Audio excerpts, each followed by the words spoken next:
You know, Wooly, Excuse me. last week I said something unfair, legitimately, about Mortal Kombat. Mm-hmm. I read a comment responding to our podcast that made a really fantastic point, and I have to admit, I genuinely have to admit that they were right, which is we were complaining about like the combat pack, like that's $50 and how ridiculous that is. Mm-hmm. That includes like 6 characters and a bunch of cameos. Mm-hmm. And then they pointed out that the fucking Street Fighter character pack is $40 for 4 characters. And like Yeah. that's Okay. actually a way worse deal, Yep. e- except for the fact that a Street Fighter character is worth more than a Mortal Kombat character. I'm sorry.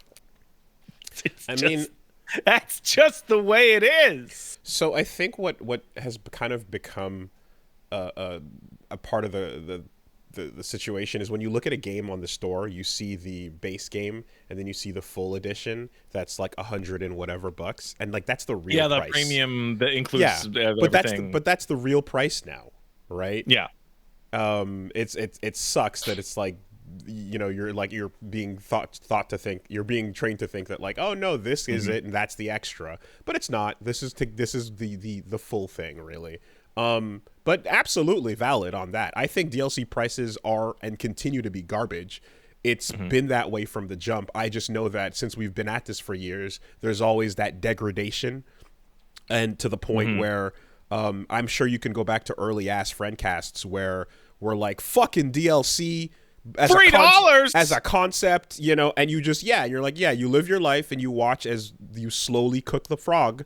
You turn the Yeah. pots, heat up till to the eventual point where like, it hasn't jumped out. And I know that's been the case with everything relating to microtransactions, with everything relating to piecemealing video games. We've just been at this long enough to watch it become normalized, but it's been shit from the jump. I do actually have a serious version of my statement, which is Mortal Kombat. The reason why that $50 DLC pass hits you so much harder, in my mind anyway, is that Shang Tsung for $10 right out the gate on day one fucking primes you to be pissed off. And then you said the game has no lobbies. Yeah, that was annoying. Like that's not technically part of the DLC discussion, but the fact that it has no lobbies is this like what am I fucking paying for?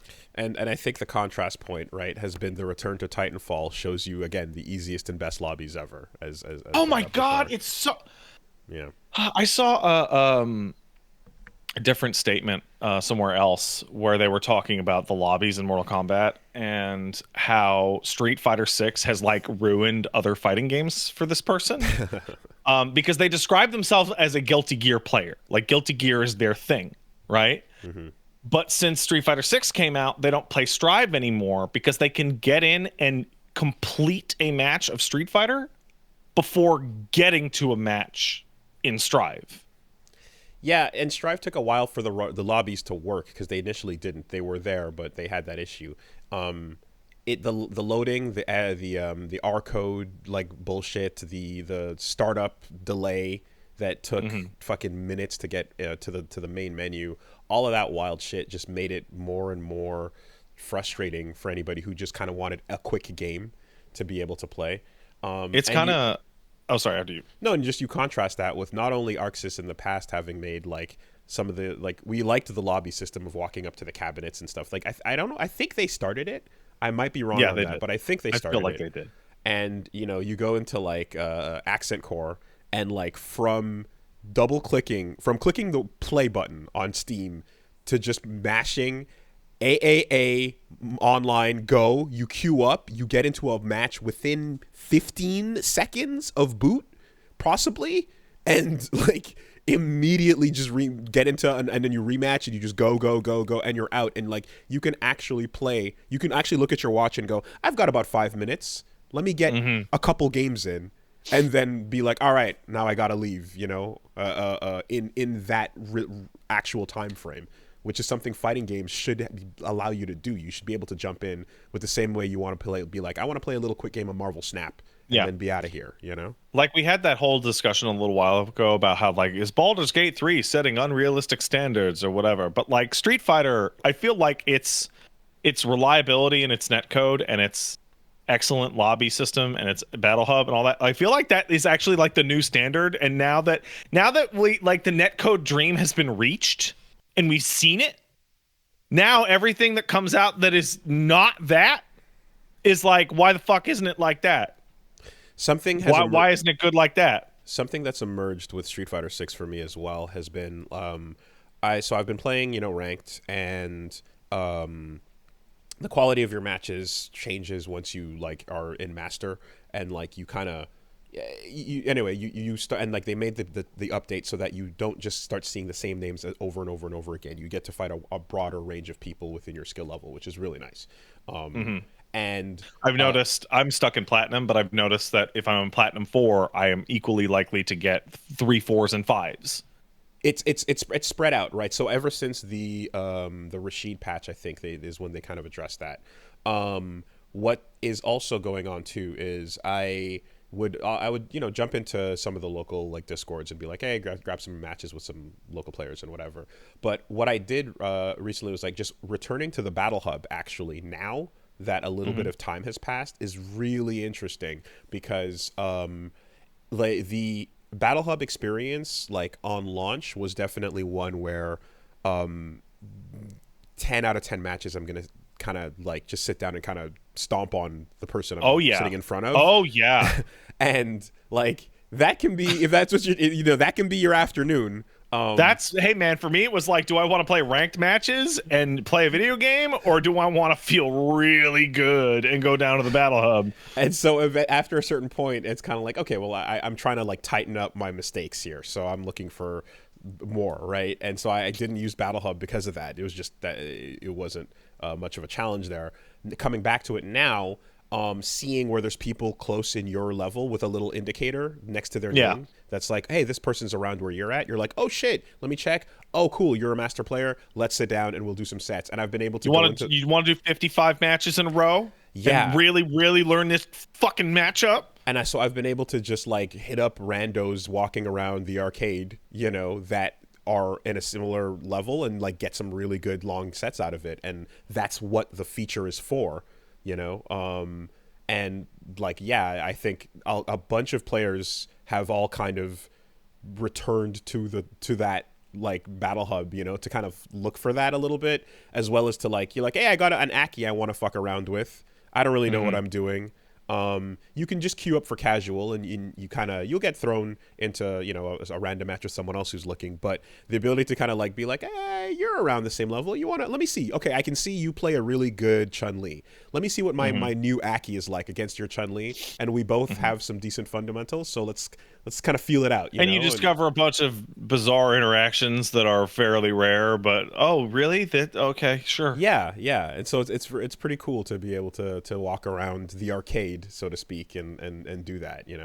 I know that we're not going to see other games following suit with that like level of online availability, but no. at the bare minimum, a lobby room, right? That's where you want to start. So since we're discussing Street Fighter, I might as well just segue right into A.K.I. A.K.I came out, and I discovered that what I really needed to improve my game at Street Fighter 6 was for them to include a King of Fighters character on the roster that I could play with, that plays kind of like the other characters I play, like Whip and Kula on K-Team. You're digging A.K.I. A.K.I, so not only am I digging A.K.I, and I love playing as A.K.I, I am also way better with A.K.I than I am with Jamie or Geef. Okay. Like, I have been trapped in Plat 2 with those two since the game launched. And I am like coasting up to Plat 5 now over the past day or two on like 10, 15 game win streaks. Nice. Okay. And I'm what the I mean, this is not the type of character I usually play in Street Fighter. And make no mistake, too, like, there's a level of, like, everyone you're fighting and doing anything up against is seeing it for the first time. You're Yeah. doing wild shit. Um, Unless you know what my favorite thing about playing a brand new DLC character on launch is that when you play another person in a mirror match mhm. and both of you doesn't know what the other's doing and you're both doing shit that you're like, you can do that. Yeah, yeah, yeah, And then yeah, by yeah. the end of the set, they have stolen the confirm from you, and you have You stolen the steal the frame tech. trap from them. Yeah, yeah, yeah, yeah. Absolutely. I mean, I just for just fighting a little bit with her, I was like, oh, okay, her get out of dodge situation, her like get off of me is just like sliding out to the other side of the Mhm. fucking screen as soon as you try to do anything, you know? And I'm like, okay, so not only does that like let you escape, but it puts you behind me, and like It's I'm like, really far. You go mm-hmm, you go out of the mm-hmm. corner. So whatever you committed to doing, you know, is you might be end up doing it the wrong way, or like it might just you might be in a really bad situation if you went for something insanely risky, and Aki's just like gliding on the ground like a slip and slide, Well, you know. luckily, throws beat that. Yes, yes, and a number of really good characters can like cover all their bases by like trying to hit you, and then if you start sliding, they can get you, you know. But it is interesting because like, did you touch Fong at all for 1 second? I so this is the fun part. I actually really wanted to like Fong back in Okay. the day. I really like I looked at him and I'm like, that is a weirdo shithead character. I'm gonna give it a shot. But everything about the way he moved and acted and couldn't cash out the poison and all that shit was just so fucking awkward. Yeah. Sotoja. Yeah, yeah, yeah. It was awkward as fuck. So she is definitely like a not just cooler version in execution, and also you're like by aura, she makes Fong cooler because he's now wearing a dark suit and looks less goofy in the world Hmm. tour mode. Like they've like glowed him up and whatnot. But she also like makes the system make more sense by having that double poison cash out thing, right? So for anyone who's Hmm. unfamiliar, uh, the character that she's based on, Fang, could poison you, and you just have to kind of slowly watch the life whittle away until it And it would either go real slow. and yeah, and it either wears off after time, or the opponent has to hit you, and then the poison stops. But Hmm.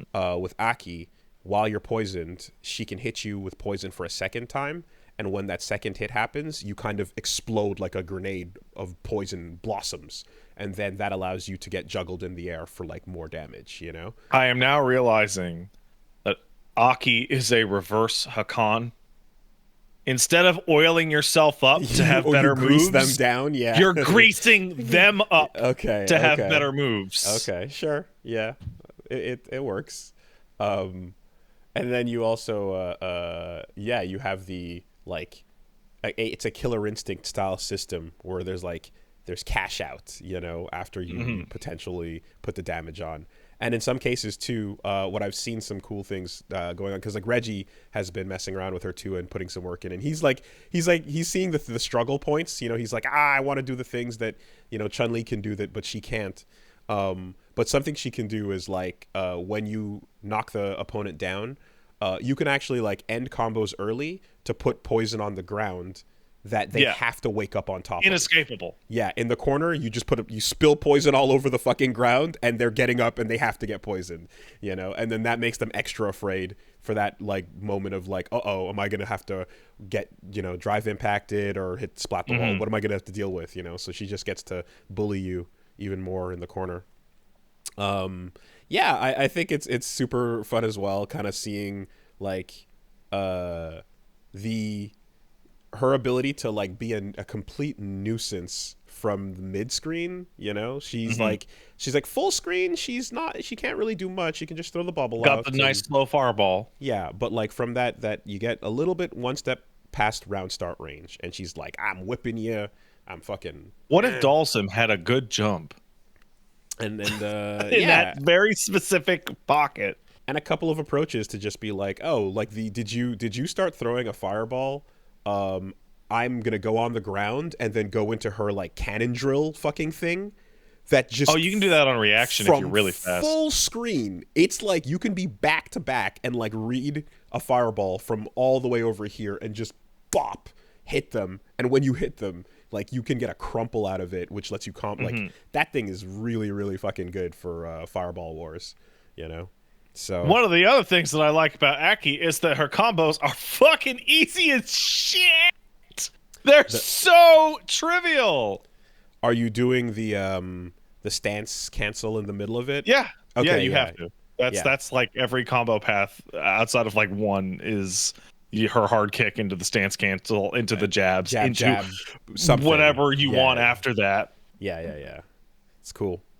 Yeah, she can basically like after she lands a big button, she can drop down on the ground into her like snake stance, do 2 quick hits out of that, and then extend to do more shit.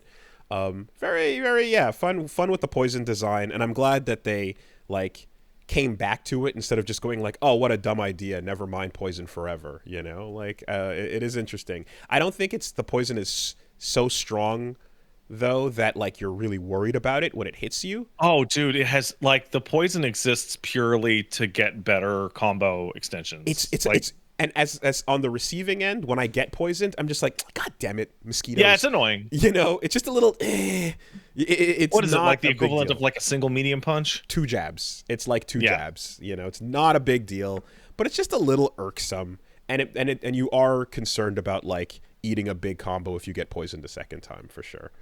Fun though, and then like I met her in World Tour as well, and got to see that little the way they kind of insert these characters. And yeah, I guess they're keeping it simple by just going like, we'll drop a random NPC into the world somewhere. It's, you know what? It's very fucking Souls like actually, in the way you go to in DS1 when you just meet a random NPC that like fucking is like, oh, now you're gonna travel to the past or whatever, right? There's like, here's a person that'll open up a travel portal to Aki world, you know, AKA China. yes, and and we can confirm that the poisoned individual on the ground in that trailer cutscene is a bad person, so it's okay. And also didn't die. So it's totally fine. And she It's super okay. duper wants to kill everybody, but she's holding back because F.A.N.G said so. Yeah. Yeah, cool stuff. But yeah, going no, on with that. I have been playing a shit ton of Street Fighter with baby in arm. Okay. So like I feel like I wish it was like the era of the open voice chat of past, where I could be like, bro, you can't even beat me. I'm holding like an infant in my arms while doing this fucking Aki shit to you in the corner. Like fucking, I'm changing a diaper between rounds, dude. Yeah. Like I'm calm enough beating you into the dirt that my arms aren't even jostling my infant son enough to wake him. Come on. I'll also like tag on the subject there, and because I beat World Tour last week, so Yo, that fucking good job doing nothing. yeah. So I mean, it is interesting. It is interesting to be like, hey, bad ending, so to speak, right? There's like kind of the story's not done, and also you good job, idiot. You accomplished nothing. Is the No, overall actually, vibe. I disagree. I think the funniest thing about the World Tour mode is that you don't accomplish nothing. You actually accomplish less than nothing because your presence causes the plan to fail. It does fail. It kind of was destined to fail because he already He knew because you were there. But, it's your fault. right. We should have left actual fucking suicide bombing. That's the way that the future villain should have gone out, mind you. But the other thing with it is just like, yeah. So the quest for strength makes no fucking sense, idiot. It doesn't really end, you know. So go figure it out, and when you give up, go sit under a tree like Ryu. And just do. And then after all this, you're like, yo, JP, can I get some of that psycho power too? It looks hot. Yeah, and he's like, fine, yo, just doling it out. Who wants a little bit of bison in them? We're giving out free bison. No, I overall I look at it and I'm like, okay, the vibe I get from this is the same vibe I got from when MK9 first came out with its story mode, where it was like, holy shit, look at the format of this. They figured out something that other people weren't willing to do, which is like animate a full story and then let you take over for different characters in different chapters.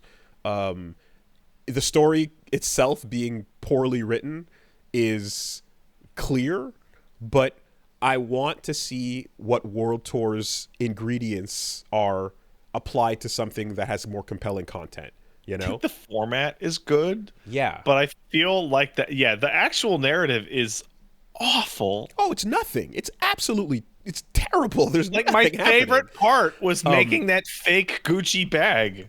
Yeah. So the part where, and again, as touched on weeks ago, like hanging out with the characters and the goofy shit they say and do and seeing the little memories they have is tons of fun and would be great in any fighting game where you're like, yo, I want to know more about this doofy weirdo, right? And like then you just need, like, if you have the actual main line thing you're doing is be, if that were just interesting, and if you kind of had more focus on Hado Pizza and fucking Pizza Sonic Boom and Sonic Boom Pasta or whatever the thing was, and not like the just like kind of random, the way the random battles are kind of happening, you just kind of get tired of them after a while and you're running past them because they're tedious towards the end. Like more things that just kind of integrate mini games into the inputs as a part of the gameplay would just focus on the parts that were really fun, you know? I Now think written a karate, that's better. what it was, yeah. I have now written a better Street Fighter 6 storyline in my mind in the 10 seconds since you said the words Hado Pizza. Okay, you are there to, you are at Hagar Stadium to deliver a set of Hado pizzas to somebody who ordered them, but somebody, some event organizer who was not paying attention, says, hey, you're up next, and kicks you out into the fucking arena to get Shit. your fucking shit rocked by a Street Fighter character. Damn. And you get around in, Damn. and then that starts the, hey man, wow, you're pretty good, where are you, and you start Not the story bad. from there. Yeah, and then you're doing it repping the pizza joint with the shirt on and everything. You got the I have to stains win the on you. tournament because the Hado Pizza's gonna go under if I There- don't beat Akuma. Perfect. Absolutely.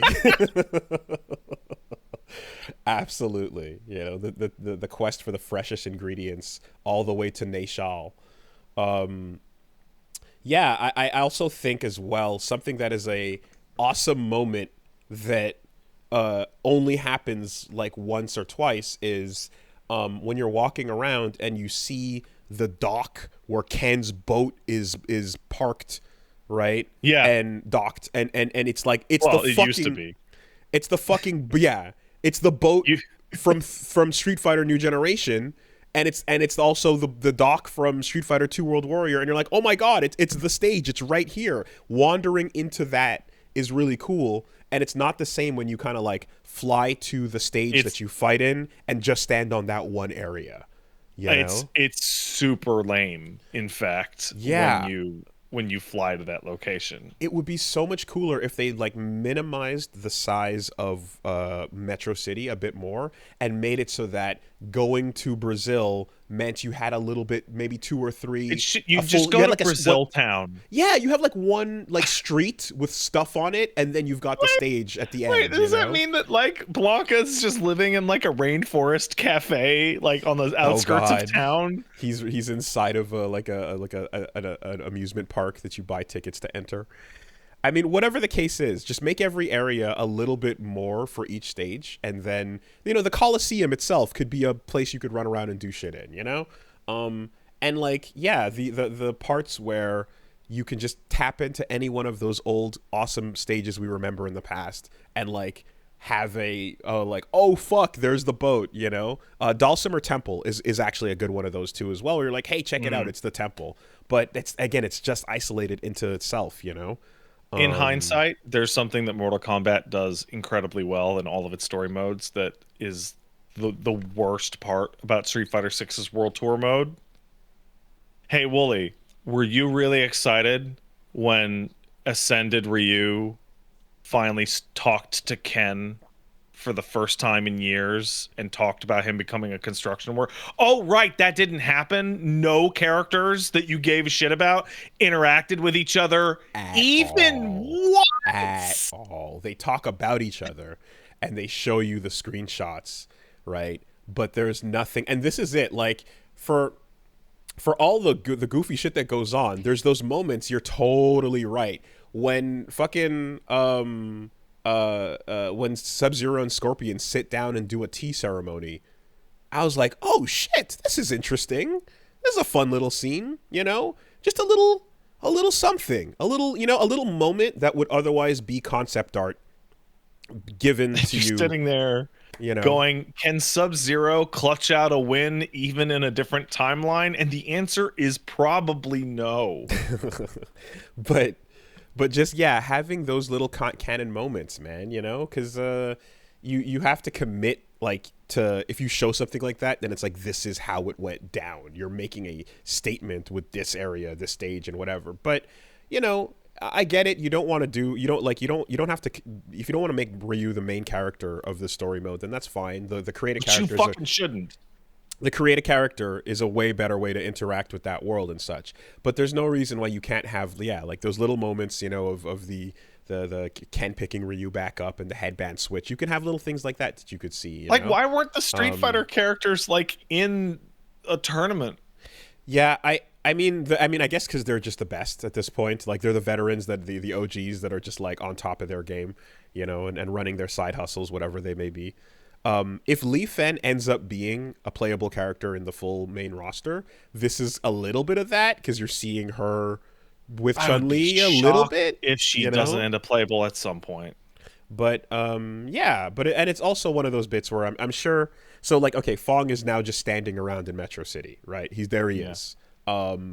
Not being murdered for being a terrorist. No, he's hanging out under the bridge. But like, yeah, when you go to Brazil, you're definitely kind of like, oh man, I wonder what like Sean and Laura are up to. You know, I wonder what. And there's just a little like, if you kind of expanded that area just a little bit more, you could, you know, tie in some of the previous things we saw and some of the previous characters and make those locations feel more real for what Street Fighter is. Like, But once again, in all the ways that like Street Fighter has improved its single player experience, Yep. it is still weak in all the ways that like Tekken and Mortal Kombat are strong. Like Tekken, their story modes are still kind of weird, but there are so many fucking interactions and arcade endings in between the characters of them doing stupid shit with each other that you're like, okay, I'll let it pass. Like, how broke is Paul this time? to be fair, arcade mode is nothing but stupid characters interacting with each other. Like fucking Marissa trying to chase Geef around Marissa to get and married. Geef. And then Menon is like, yo, can I get in on that? And Marissa's like, there's room for everybody. Can we go back in time to Tekken 3, 4, and 5, where every single arcade mode gets you a lavish CG ending? That never happened.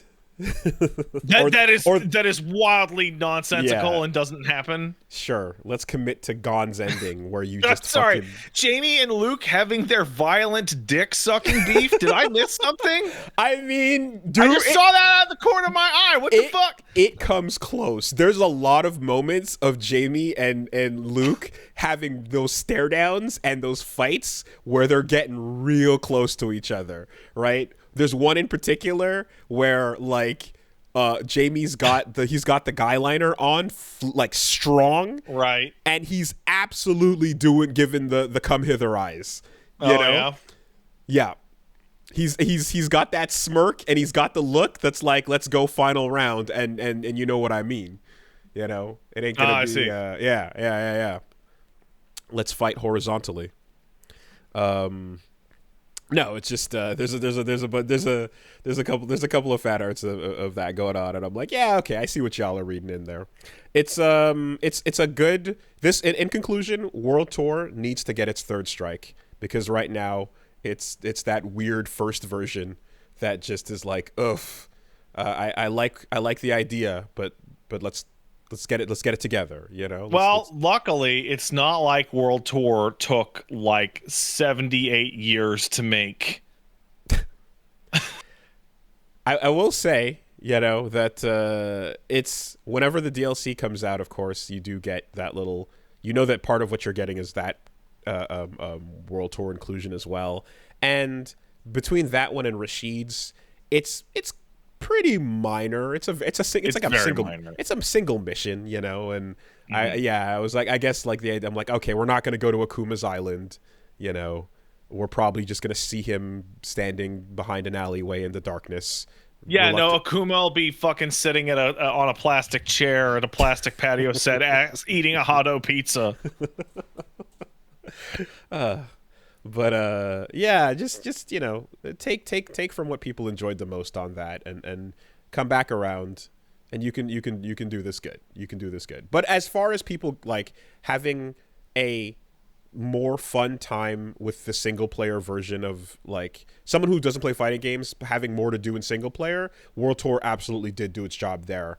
Where, There, for that first like a special launch period, a lot of people were just like, yo, it's cool to be able to just run around and do shit and mess around there's with my something custom very character strange and happening in customize it. Street Fighter 6 where I go to World Tour and I walk down into the pit, and in the pit there's like 40 people in there, and they're all level 100 avatars. And I'm like, oh, is there some kind of weekly or monthly thing for avatar battles? And then it's like, no, Yeah, I tried these it. people have actually decided to spend their time Mm-hmm. fighting maxed out avatar battles. I didn't touch it until like just recently. I just went on with one of the Genshin fighting games. I went down to the pit and fucked around with it. Now that I'm done with the World Tour, and yeah, it's wild and goofy. And I mean, shout outs to some of the amazing just creative designs I saw. I think it was Fox Lex created a Professor X that was literally like in the chair with like, and it looked like accurate, and he would do the yoga float around, and so it looked like Professor X was in the actual chair. And all he did was he took a dude in a suit that was bald with a jacket. He took Rashid's backpack, made it huge, rotated it horizontally, and then took the headphones, made it huge, and put it around the front. And It's together, it really looks like a Professor X floating chair. It's crazy. it's one of those things where you play Armored Core 6 and you look at, like, I made an eyeball in the emblem editor. What are other people doing? Oh, they're making animated skits out of geometric panel layering? Fuck. What the fuck? Fuck. Yeah, incredible. Fun stuff. You got on base, right? They didn't strike out. You got on base, but just let's take these ideas and flesh them out with quality now. You've made the war gods to prove that the engine works. Now you just need to make the best content you can with this system and deliver Mortal Kombat 4. Anyways, So yeah, Street Fighter's still good. Shocking. cool. What else have you been up to, man? Okay, well, I yeah. assume you played some Aki, so I just figured I would Yeah, toss it yeah, he over to touched the your. Mackie. Reggie did more of it, and I kind of focused on like just fighting against and figuring out the deal with how much of a better Fong is she? And the answer is very much a better Way, Fong, way. way better. Yeah, Oh. yeah, a bunch of TF2 going on, and Oh, Team Fortress? yeah, all the way in. Have you heard of Pudis Engage? We're out. Abandon ship. Eject button. The Titanfall 2 is what I'm talking about.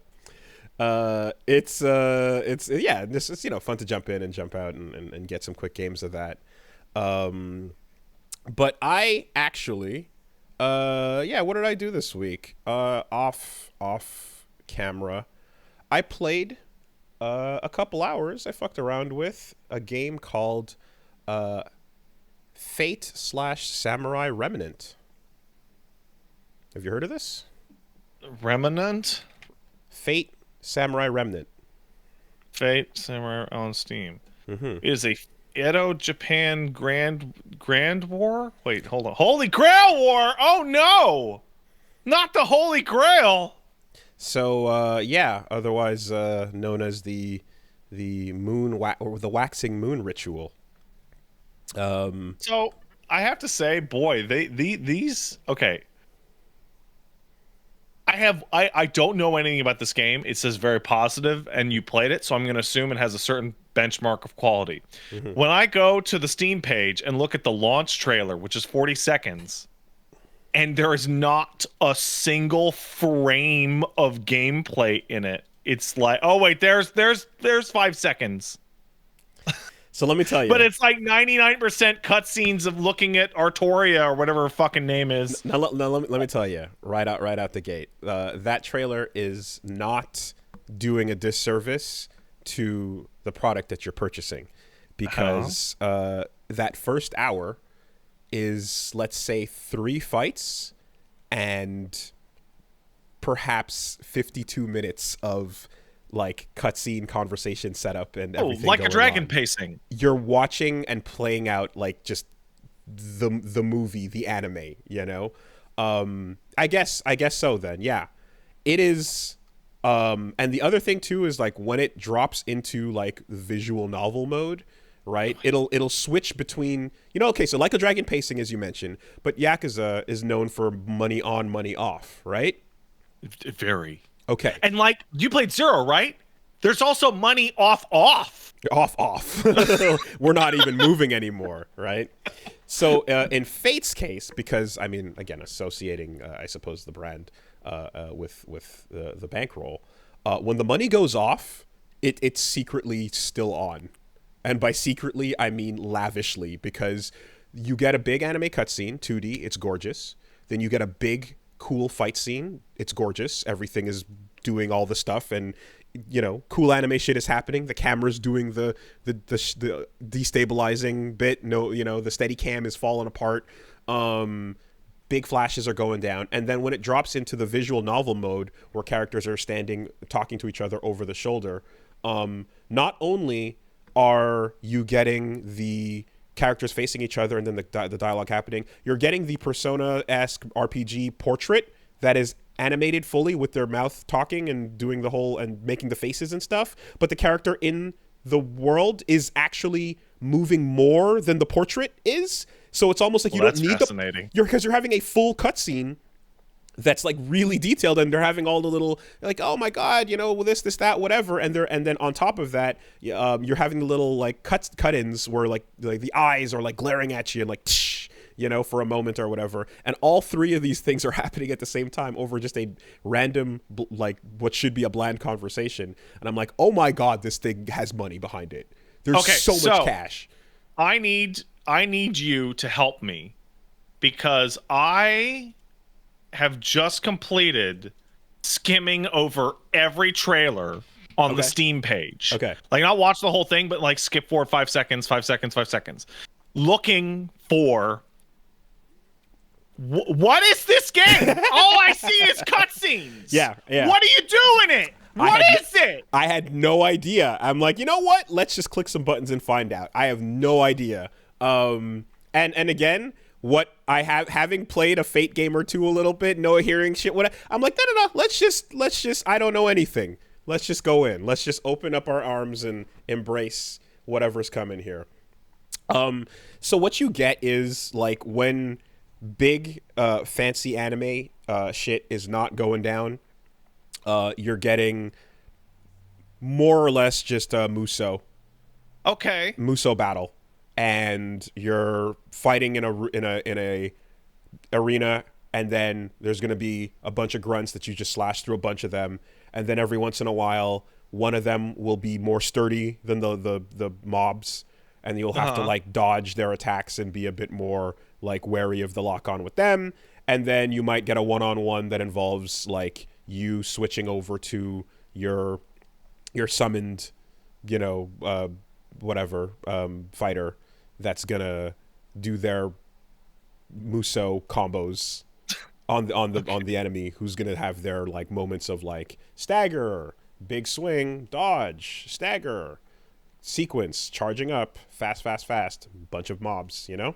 So yeah, it's just a little Muso, a little bit of, you know, if you played Hyrule Warriors or P5 Strikers, Am I or doing stages? Am I going like I'm gonna do a Muso stage now, or and is it then like and then after the fight ends, you get some cash, and then you get a little conversation or something, and then you run back through town, and then you're running through town, and there's a shop to buy some shit, or you go back to your hideout and you can craft some items, or you go forward in the story, and then you encounter the next story beat or whatever. But like you're just running around town, and then like every once in a while you turn into like an alleyway or a courtyard where a bunch of thugs are hanging out, and then you do a little Muso battle. so? Is it kind of like a dragon then? So Just I'm wider. really so again I'm early, but I would say Like a Dragon and Yakuza, like the city is like a fully realized, realistic kind of city that is Okay. you're fighting in the streets and constantly like turning into stores and stuff. And here it's a little more like it's an old school like Edo era town, so it's much more like hallway. Here's a fight zone, hallway, side quests, jump up here, go through this thing. Here's another fight zone, shop, you know. Um, I so yeah, I it am just so you could. like this looks lavishly like lovingly produced, Mm-hmm. and all the little elements that I see are like appear to be very high quality. I am just like in astonishment Mm-hmm. at how difficult I'm finding on the game store page to figure out what it actually is. Even the description is so confusing. So Uh what I I mean was it. just reading it. Like, you know, and you can call it an action RPG if you want to, but like you're leveling up things through like you know, a couple mashy fights, and the RPG element is it, you know, you're musoing, you're beating up a crowd, you know. Traverse the city Um of Edo and become victorious in the waxing moon ritual. Fight, explore, converse. Many elements are deeply intertwined in this action RPG. yeah, you can you know, you unlock moves and put the move on the button you want, or you can change out the hilt for your sword, and you know, you do some stuff. Is this the strength of like a super IP I in that think they don't need to show you the game, even if it's really good?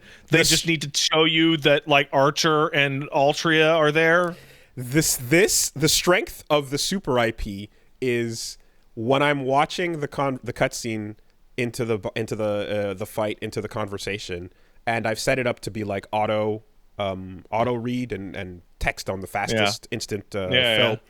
fill. Twice my controller died, turned off while the cutscenes were playing out, Oh, because I was that's idle on the controller oh for yeah. long enough that it turned Yeah. off, and I was like, That's wait, the it's not one. what? Oh my god, it's like when the Switch would dim itself because you haven't been using it while the cutscene played out.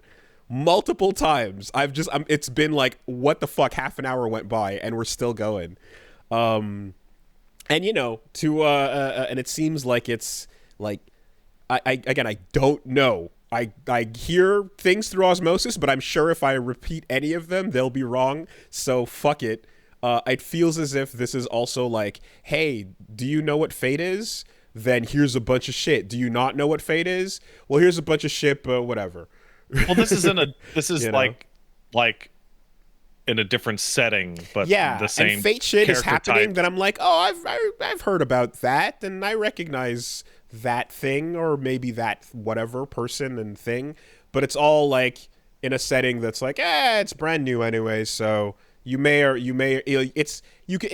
I guess, I don't know. I hear it's standalone, but also it's clearly tying in if you know what the deal is So with the I rules and this and that. I obviously don't know that much about the Fate series. Mm-hmm. However, I do know that every time someone says, "Don't worry, it's standalone," Mm-hmm. a louder person shows up in the room to tell you that it's not standalone. Yeah, and I think the reality of that ends up being something where it's like, hey, if you just want to care about the brand new character you're playing as, Iori Musashi, the adopted son of Miyamoto Musashi, who is living in Edo, Japan, and he's fighting, and he's got the, you know, Nitoryu style with the two swords and all that. You can just focus on that, and then who's this magic person? I don't know, but I got to fight in some kind of big like fight to the death tournament thing. Okay, so be it, right?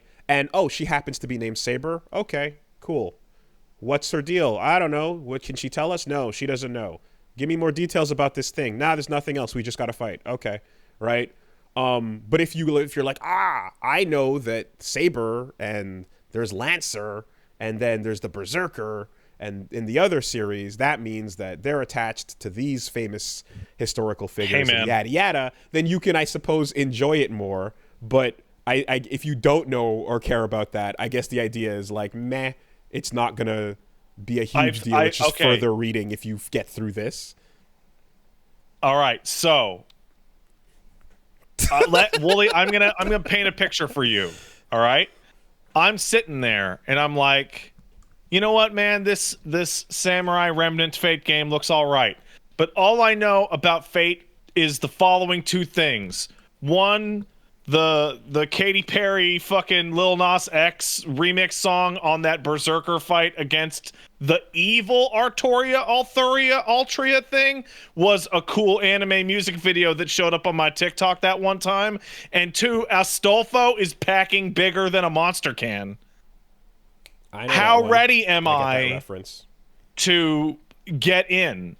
I mean, my preparation was like Lancer's got an infinite, um, uh, and that's basically it. Like again, I actually had a friend sit down and explain the lore of Fate to me at one point over Philly subs, and Uh, I sat and I listened to it and I heard the deal and I heard and the whole thing about, the names and the true names and the weaknesses and the tournaments and all that stuff.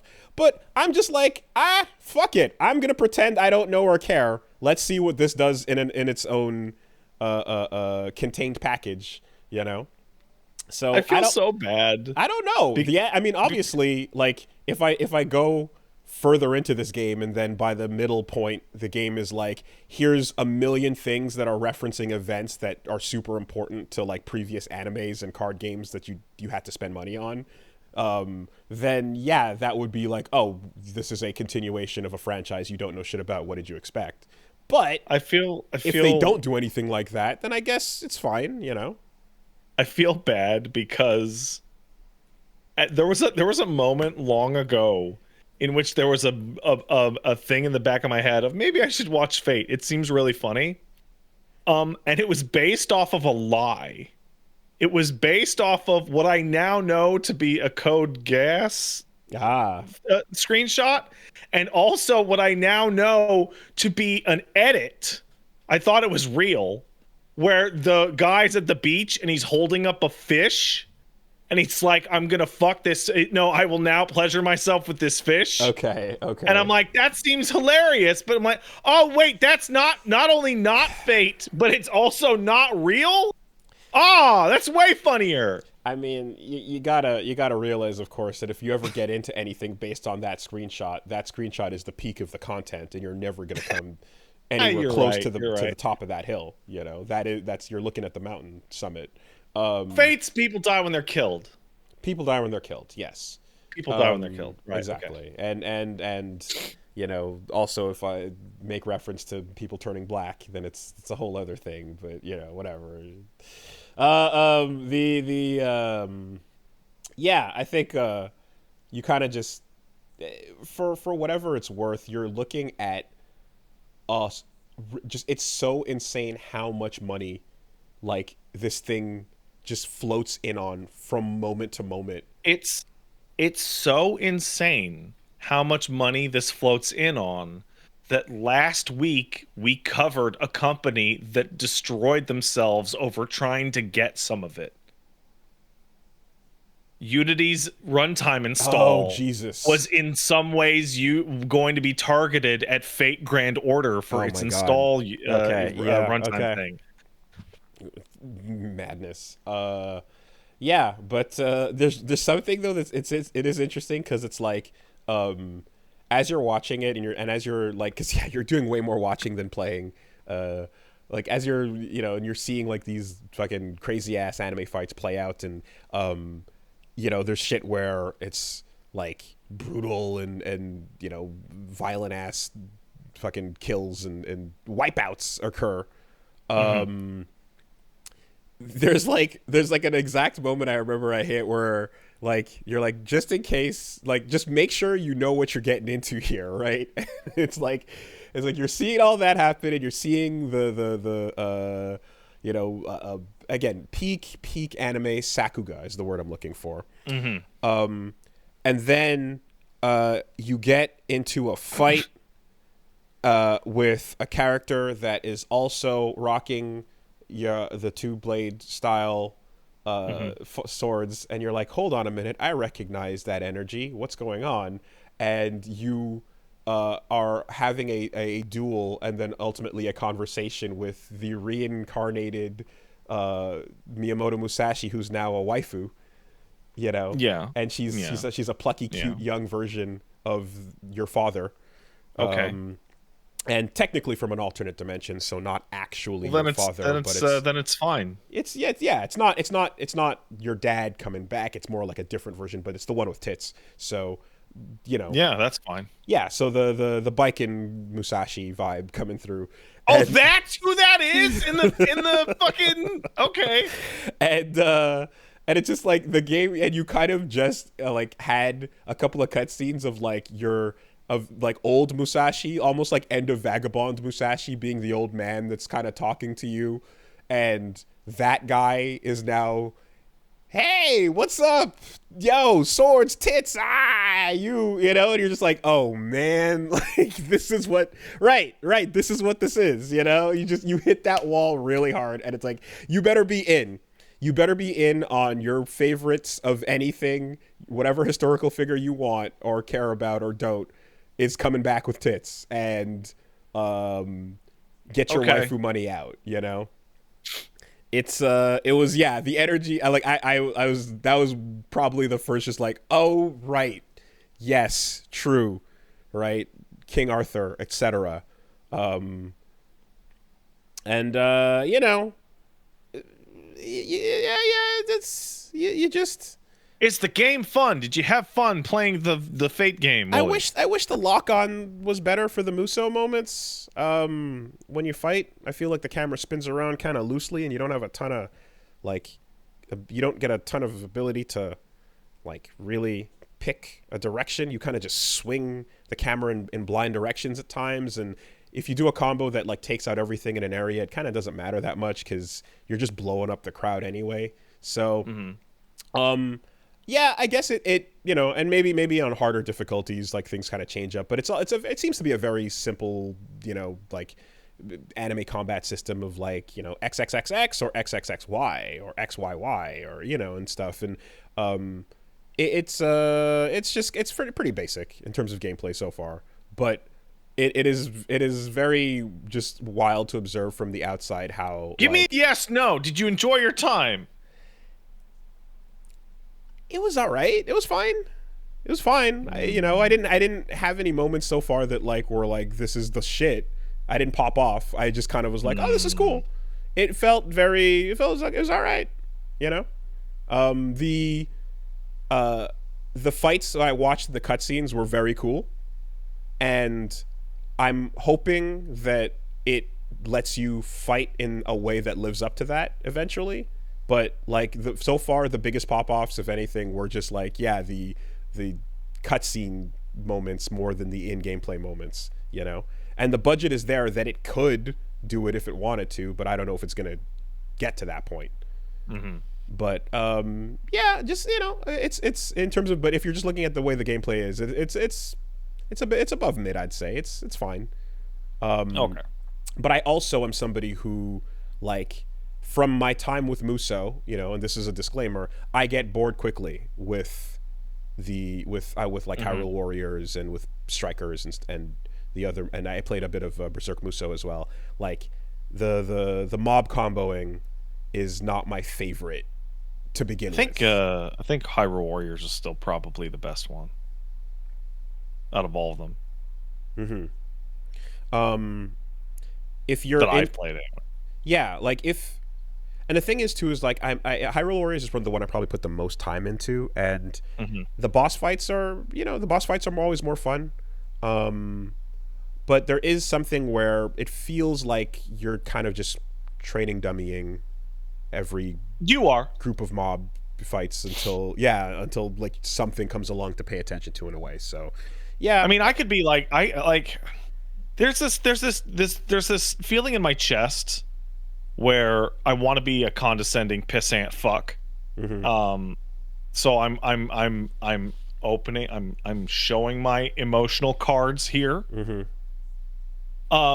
But like I like Devil May Cry Hmm. because Devil May Cry is like the like I'm thinking of like a Devil May Cry 5 boss fight, right?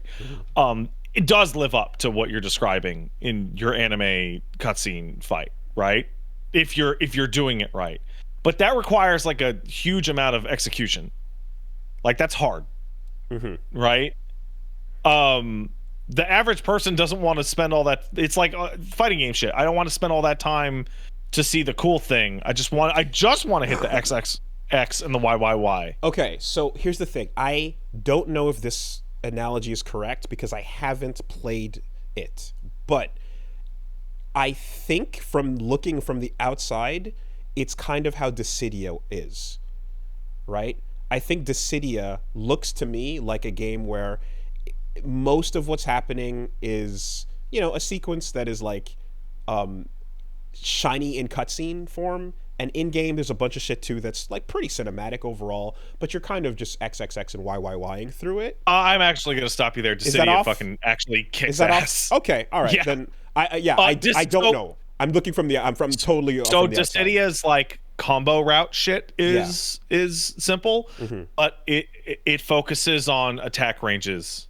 Okay. Like it's about footsies. Oh, Dissidia okay. is a game about footsies. Okay. Then never mind that. I then perhaps to some degree, like the early Ultimate Ninja Storm games as well kind of had a little bit of that. Like it's a simple system to it overall. And I think too as well, like there's a part of this to where it's like, yeah, there's more than enough money to make sure that like everything is like stylish to a degree. But yeah, I so far haven't hit any moments where you felt like you did the things that were happening in the cutscenes. Whenever the fight came to an end or you hit the last point, the thing that it would cut to right afterwards would be way sicker looking than whatever you just did, you know?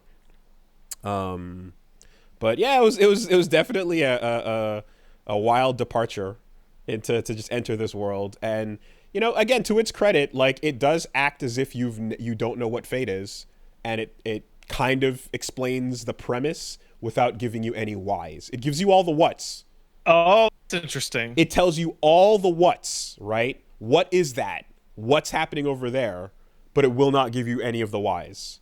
And technically, it won't give you the who's either, because I guess the who's are kind of like the spoiler that is the big deal, because people's identities is a big part of Gilgamesh. Mm, who knows? But yeah, that was a fate. That was definitely a fate. Um, I would like to imagine that the you get a preview of like kind of what the main other summons are gonna be, like the 7 Mega Man bosses you've got to fight. You get a preview of Right. what those are gonna be like early on, and I'm under the impression that I think like those peak moments will be like probably the best parts of that game that you can just judge it on, and everything underneath that will be tofu and rice and beans. But they might put some seasoning here and there because they've got the money to do it.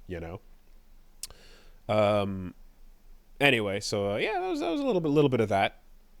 It's and of course also as a fan of Vagabond, it's interesting to kind of like imagine the world of that transitioning straight into this one, and imagining that character turning into this booba waifu. All right, Why not? there you go. I have now unlocked and enabled fate posting. You've ruined the subreddit for a full week. Congratulations, everybody. You're welcome. With a wink and a smile. Mm-hmm. Speaking of money, speaking of budgets, speaking of mountaintops, I suppose, hey, I guess I've hit what they're calling peak Dion, right? Is that correct? How did you feel uh beating Final Fantasy XIV's final coil of Bahamut? All right. So, if you're trying to dodge FF16 spoilers, tap out now because I'm going to talk about the last third of the game. I haven't beaten it yet, but I'm getting towards the end, I suppose, over the 60% mark at the very least. Yeah. So, anyway, it's so far. I definitely had a moment where I was in space and Yeah. like Yeah. going, why? Like, I paused it and I went, how much game is left? Because how do we come down from this? Right? Um. Okay, no, we'll throw that back on. It's okay. I didn't. Oh no, I'll disable it, but I I'll also watch it because sorry. I I know when to turn it back on. Okay, that's okay. I threw it off because the stuff I care about has effectively ended. You know what, Wooly? Therefore, it's kind of like, all right, right? And it's interesting. So you get to one Dion, you get to the family, you get to fucking shit Prince Olivier, and ooh, that bitch of a mother, right? Dude, That what fucking lady, and you get I, all of that in this insane bombastic sequence, I and it hits all the things that I wanted it to hit because, like, okay, we go to space and we killed Igatai. That happens. Whatever. That shit's fucking rad. We don't even. It's done. That's okay. When you're watching, like, fucking.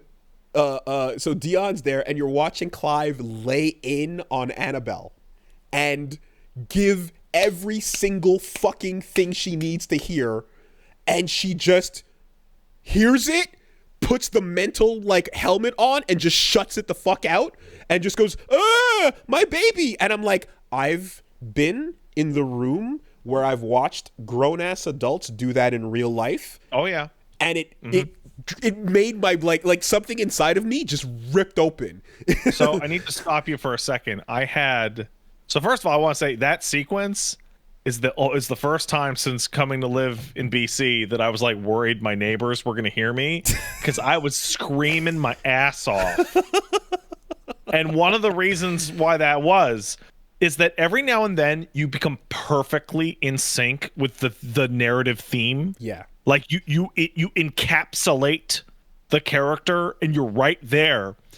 And when she's wailing about her baby and I'm screaming at the top of my lungs, bitch, look out the window. To which point Clive follows with, have you not looked out the window? That is the peakest moment in that game. It's everything. It's all the righteous fury you have up until that point coming to a fruition. And the fact that she represents not just the human evil and the world of the racism and all that crazy shit going down, and the fact, like, even the little details like the flower that's being snoofed is fucking it's the poison that's made to tattoo the faces of the branded. It's the same fucking source flower. It's like that's like literally fucking that's like King Washington or not even King whatever. That's like slave owner royalty like sniffing cotton. You know what I mean? And tossing it to the ground. It's wild, right? Anyway, the fact that you just watched that super real human, like, I do not acknowledge my fault. I do not acknowledge my blame. I pretend I do not see it. I will continue to be a problem. I don't even, like, I just shut out whatever you just said. And when it all comes tumbling down, you know what? no responsibility. I'm out of here, right? I I don't give a have to fuck. admit, I'm madly in love with the biggest hater in that game. Like no question. Like I would rather kill myself than have to deal with the fallout from this conversation. I like Unbelievable. I literally just don't want to talk to you, dude. Like, yeah, it's crazy. And like, not only that, and then anything that you're kind of wondering about where you're just like what could possibly, like, why would you? And she's like, bloodlines, asshole. All I care about is bloodlines. I don't give a fuck about anything else. I care about my fucking blood. Like, that's it. I'm here for this. And when that's over there, I'm here for that. What else do you need to understand? I'm really simple. And you're like, damn, thank you for that. Now die. No depth. Now fucking sit. Now just bleed out for, like, just die. Go, like, it's amazing. It's such a fucking, like, all right. And then the game's like, awesome. Now that you've dealt with all the real human problems, here's God. Go kill him. And I'm like, oh, okay, right. Yeah, sure, fine. Yeah. Okay, no problem. Right.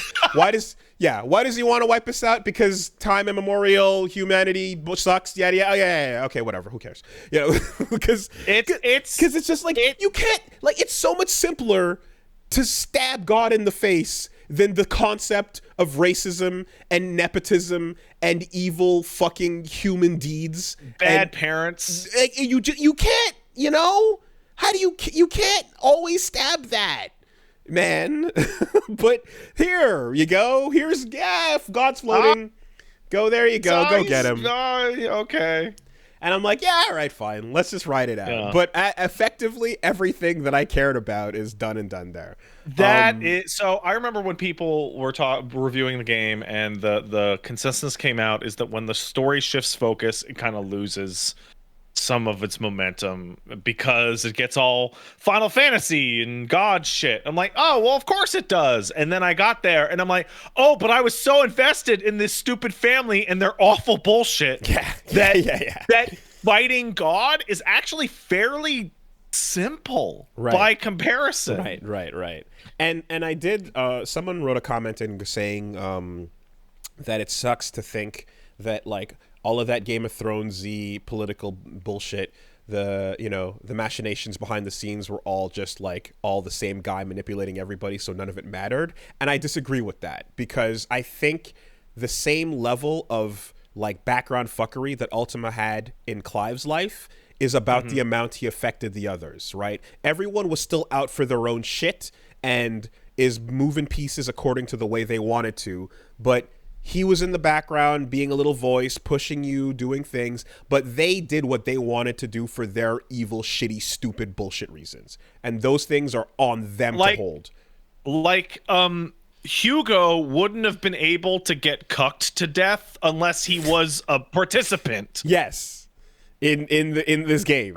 But he willingly engaged and then doubled down a second time, after he did get fucking, the guy, he got the box, and what's in the box? Well, sure, that's going to play out the way it does. But even Barney, who, again, we're still trying to figure out his deal, and in that one little moment of like, oh, hey, what do you, okay, it's whatever you want to see. Ultima can just like, hey, I'm showing you what you want. And then who's this? God damn it, it's his mom, isn't it? Fuck, god damn it, shit, it's his mom. And you're like, all right, I think I get enough of your deal, but ultimately you're just like, you're in service, whereas the others were manipulated unknowingly and unwillingly. And I'm like, yeah, from here on out, we're fine. Wherever this goes, however cool the air combos are going to be, the sequence, I mean, I'm sure it'll be bombastic and fresh, but if they weren't aware, then they certainly didn't let it on that you're hitting the game's potential credit point, because you're fighting in space and you're punching each other in supernova fashion, and you're having, again, literal Gurren Lagann references going down before re-entry. And 30 minutes ago, we were running around a market looking for a passport to get to the Yeah. other side of a dirt hill. Yeah, it is. It's starting to get like really like the downtime and the uptime are getting like further apart. The only thing I want to add to that is that sequence with Bahamut is like I made the goof, but you probably didn't recognize the name. That part is like, you know, the whole game. I've said like, oh wow, that's kind of like FF14. Oh, it's Sure. like this. That part is like a encounter just Okay. lifted and Okay. and Okay. and and copy pasted into the new system, all the way to what was once jokingly referred to as quote fucking golden Bahamut end quote. Okay. Yeah. I imagine that like if all the stuff that you and others have been talking about with FF14 that's been really good over the course of these years.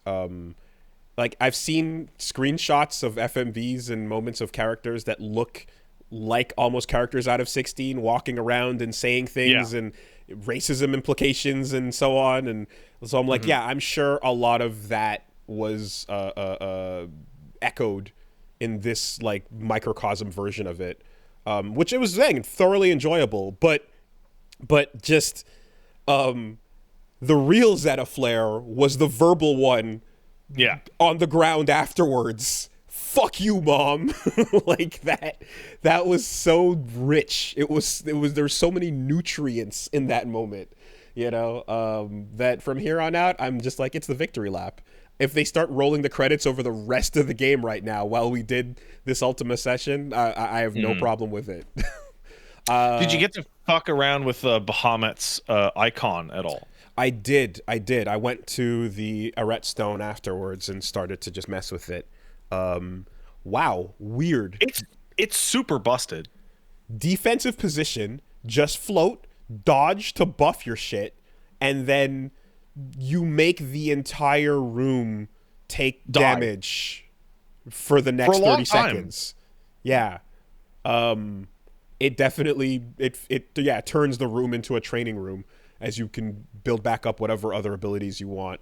And then and again the fact that it's like rewarding you for the dodge as well, and you know I'm like, this is way more fun too than Rama, right? Rama feels like the loser on the set so far. So I felt that way up until what's it called? Is it called Lightning Ball? Lightning ball, Or okay, so the thing that you the place, orb that you hit. Yeah. yeah, that is the best move in the whole game because all the other lightning rod, sorry, because all the other icon abilities interact with it. So you throw it out, and then So everything else is going to amplify. you put it down and then you do like all of Bahamut's shit onto the lightning rod, Okay. and so now it's being like multiplicative. Well, at least you can max it out, pull it off of Rama, and put it Yeah. wherever you want. Yeah, but in terms of like the slow down and paint the targets bit, I'm like, I don't want that. I want to parry. I want to grab. I want to snatch. I want to dash. I want to go into a defensive fucking room clear. Like it Yeah, just feels like that one is just way underpowered. Bahamut is like, I got to it and I started to use it, and it's like it's probably too good for anyone who can dodge reliably. Because you get to just start every fight with that big AOE. It also shows me as well that like, so I like that I can fight while waiting for my cooldowns to be off to come back, and Right. like the times where you can put the controller down while you wait for the controller while you wait for the cooldown to come off. I'm like, this is less fun. So like, I think anything. I'm probably not going to do all 6 slots, all 6 giant supers. You know, I think I'm going to like do 1 or 2. Yeah. But I like the ability to like like switch off to the next thing and then keep fighting, do an air combo, yada yada, fill for time, and then do the next big one, you know. It's also going to be a different rhythm to it as well, since taking off Garuda means no more half stagger pull, you know. Yeah. So I'm just glad that like I'm like, okay, now I think I'm probably going to roll with Bahamut and Ifrit until proven otherwise. Mhm. But yeah. But again, I just labbed it for like a little bit, and we'll see where it goes from there. Did you fight the S rank notorious monster that unlocks after you do the Bahamut stuff? I don't think so. No, I just Okay. got back to the base and that was it. So that thing, when you go and encounter it, is the hardest fight in the whole game. Okay, super Like boss. like hands down. Okay, yeah, It's you it's mentioned the before. it's it's the only thing that took me like I think more than 2 tries. Okay. Yeah, but just as far as the story goes, it's really interesting to see that play out the way it does, and It I plays suppose, out like perfect. and I suppose, and I'm curious to hear. I mean, let me get to the end first, but I'm curious to hear what people who are like classic FF fans that don't like the change so much, if they like that things swerve towards the traditional, as Gene was saying, or if it kind of is like is there like for me it's like, and for what I don't know, it might be cool if you make me care in the next couple hours, but Mhm. for most people it's kind of like up and then down. Is there anyone where they're kind of like, oh god, finally I care because I didn't like that So like political for boardroom shit. me, who I've got hands on literally every single one to some degree, and also with all of 14, which is its direct inspiration. Um, there's two things about that. One, no, I kind of wish it had kept going off of that tangent instead of the more traditional thing. And two is that it's kind of weird how serious the game is. Like you've seen about 85% of the game so far. It's kind of strange how little there is of goofball stupid shit that Clive and the gang get up to. I know what you mean because it contrasts so largely with FF7R and how And 14. non-stop. Okay, and yeah, my reference point is FF7R. So yeah, Yeah, I'm not, but yeah, yeah. FF7R 14, 10, 12. Like remember in 12 when you're like, we got to get out of here. We're all wanted men, and then you look up and there's a bunch of cactar dancing and shaking their asses at you. Yeah. There is levity in the side quests, but there's not a ton of it. And I think as well, like in some of the characters, like when fucking Midolphus shows up, literally Might mid. might be the worst translated name for a character I've ever seen in my life. You named her Her Mid? name is mid. Just the Holy timing. shit. The timing couldn't be better. Yeah, Midol. Get me some headache medication. When she shows up and most of her quests are just like, God damn it, Winry, what do you want? Yeah, for real. So they've kind of like isolated it into these little like, every time you interact with Goots, it's gonna be a little like, it's Goots. Every time you talk to Karen, it's probably gonna be like, get off my ass, you old bag. You're great, But for the most part, anything like that's gonna be a red move the shit forward thing is gonna be like dead ass serious and you know and Clive is that energy of a protagonist as well, right? He's big blue Oni, right? Yeah. So I don't know that 14. Well, I guess my question is that 14 is so fucking long and big that like doesn't 14 kind of encapsulate all FF Well, permutation the type way that stuff? you would break it down is each expansion is its own game because they're all self-contained to some degree. They're all just sequels to one another. But like there's still just like just tons of stupid zany shit at all times. I mean, the Relic quest they got going on has the Hildebrand series where the rigging is constantly breaking and it's just complete slapstick. It's just strange that like there's nothing in 16 that gives Clive the chance to like laugh even once. I mean, it happens. It's just far and few in between. It's just extremely, everything with him and his uncle is kind of goofy, because like Call when that goofy. I think that's like really sweet and like heartfelt. yeah. But like it's a chance for Clive to like take a breather while his uncle is waltzing around, fucking becoming king of the underworld and tossing money around.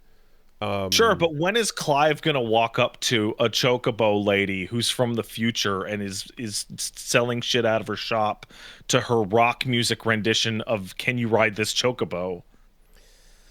It's just When's it gonna happen? it's not gonna it ain't because he's all like that Josh shit fucked him up, man. You know, dude's traumatized and he didn't get amnesia over it. You know, well, not completely, I suppose, but A little bit, a little, just a little just bit, enough, just enough, just a little bit of just amnesia. enough, a little, you know, protagonist amnesia. Yeah. Anyway, that's fun stuff going on over there. And then yeah, only other thing I guess I'll touch on is I went over to the studio where the devs behind Checkmate Showdown had a little exhibition match, and that was the chess fighting game. Mm-hmm. And yeah, I got to play a little bit more of that. Definitely a game where if you are strong at chess or strong at fighting games, like you can use that to push you pretty far. And if you're kind of bad at both, like good luck. You're gonna get a rough awakening. But it's fun to play this kind of concept of chess. I touched on it not some time ago as well, but it's nice because I think as of today the demo is out on Steam, so you can go get some hands on it. Yeah, it's a chess game, and every pawn plays like a normal pawn on a chessboard, but every not pawn is a fighting game character. And when they get into fights with others, so the rook, bishop, knight, king, and queen, you have a match to determine which piece wins and loses on the board, you know. And then meanwhile, the pawn can die in one hit, but can also eat in one hit. So you have to like set up things where, like, if you want to have a fight between a bishop and a rook, then if you believe that you can take that fight, then go for it. The rook is like the Potemkin. It's the heavy grappler with a big tackle Mm-hmm. and a 720 type move. It's easy inputs, by the way, though. But if you can make that bishop like bait the rook into fighting, and then the rook dominates and takes your bishop, and then right after the fight now, the pawn that was sitting behind the bishop just eats the rook, well, the rook dies in one hit without even fighting, you know? So there's some setups to it that are real chess ass setups. It's called Checkmate Showdown once again, and you're gonna. And the other thing too that's interesting is like, okay, so we've talked a bit about like the difficulty of learning more than one fighting game character in recent podcasts with MK1 versus Marvel 3 and all that. So in this case, everyone's team is the same. Everyone has a bishop, rook, knight, king, and queen. So like, for better and for worse, you're gonna have to fight as your king if you're at some point, if you're before you lose. So you're gonna kind of have to learn a little bit about how each of these characters plays to some degree. They're all pretty basic and simple in that there's an auto combo. There's Smash Brothers kind of modern control system, so you can special button left, neutral, or down to get the 3 special moves, and then I think beyond that, little things like burst, air dash, whatever. But then like, and there's one other mechanic where if 2 pieces are next to each other, and like if let's say, do you know how to play chess? Yeah, I know how to play chess. Okay. So let's say like, Hey, let's stop for a second. Do you think it's weird that that's a question that we started to have to ask? Because when I was in high school, it was a given that literally every single person I would meet in my life knew how to play chess. As a kid, that was the case for me too, but it's become less of a thing. Therefore, there's a lot of people that don't. Board games in general are like not as much of a thing as they used to be, and the board games that are popular are like Kickstarter based, D&D based. Like To me, that's like not knowing how to read an analog clock. Yeah, or tying your shoelaces, or shit Or like knowing that. to shit in a toilet.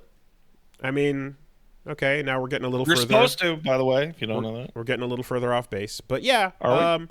I think there's I think there's a good chance if you went to kindergarten in 1996 or something, you never really necessarily had a chessboard put in front of you at any point, you know. Snakes and ladders and checkers perhaps, but that stuff kind of, has gone by the wayside. And furthermore, like tablets are around and there's just less and less opportunity to pull out a board game in pieces of plastic and play, I think. I used to play a lot of chess and checkers and that type of shit back when in Grenada when there was less going on as well. I remember, or when the Sabbath was approaching. So like, got into it that way, and then had a kick on the early chess.com days back in the like I don't know, close to early aughts or something like that. So I still have some memories of like a couple of opening things, but barely, barely, barely, Brain. But I'm just like, okay, well, let me just coast on some fundamentals maybe and see how this goes. And it's gonna be interesting because I know that the folks behind the game are trying to reach out to chess professionals as well as fighting game professionals and seeing if they can work together, or seeing like what happens when they go against each other. Do you think and fighting such. game players can compete with chess players that are getting fed dildo-based advice? Well, that's the problem, right? We've entered a new world of tech that I don't think the FGC is ready for. I don't think they're ready for butt plug based, strats. But if a really, really good chess player can, let's say, dominate with just pawns, then you're kind of probably fucked. I don't Hmm. know if there's anything like that strategy wise, but like that would be like one thing that'll even the odds for sure. There's a cool, and yeah, the game does link you straight to chess.com as well if you want to go like make a profile and learn a bit more and stuff. And I think the demo is creating scenarios where real famous matches that have taken place throughout chess history are now replicated in this version, and you can try to see if you could like fight your way out of it using the checkmate showdown system instead of the traditional chess system. But yeah, I don't know. I think it's a fun bit, and I think like it's the type of shit that I can definitely see being played at tournaments. After the main games and stuff. And if you are if they're able to like get it done, it would be super cool to have like an event where you had like a pro and a pro on the same team versus a pro and a pro of each thing together and having them fight.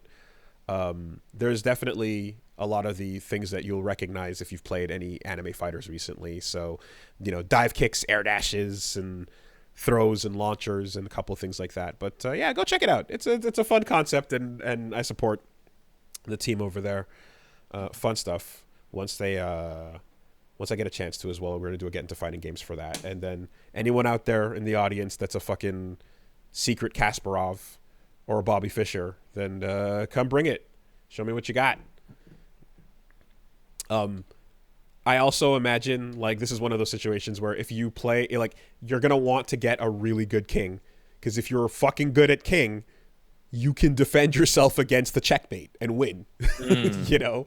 A potential game losing moment can just be like you winning over and over again, but your healing between rounds sucks. So that's the main thing is like multiple people can throw themselves against the king and wear you down until the point where like you just can't fight anymore. Whereas the queen is probably the best character because of course she is. She can do everything. She Yeah, can move in no, any she would direction. be. She should. Yeah, she should.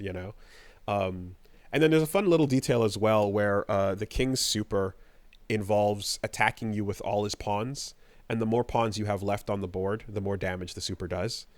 You Oh, know, that's smart. so don't just sacrifice your pawns for nothing, because then you're going to be shit out of luck. Versus if you played well and you had more of them, then you could hurt the opponent a little more. So yeah, that's pretty much me.